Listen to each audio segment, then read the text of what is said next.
The United States is deeply concerned about the absence of an election implementation agreement in Somalia. While this is an issue for Somalis to resolve, the United States views immediate elections as critical to Somalia's future. Consensus can be reached. We call on Somalia's leaders to resume their dialogue urgently so that national elections can take place now. The impasse hinders pressing reform and counterterrorism efforts, and continued delays will only increase the risk of instability. It is the responsibility and the duty of national and regional leaders to act in the interests of the people of Somalia, who of course deserve the best from their leaders.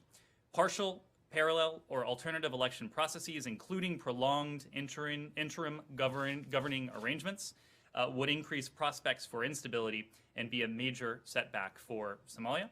The United States opposes the use of violence by any party. We remain committed to the development of democracy in Somalia, and we want Somalis to enjoy the long-term stability, prosperity, and peace they deserve.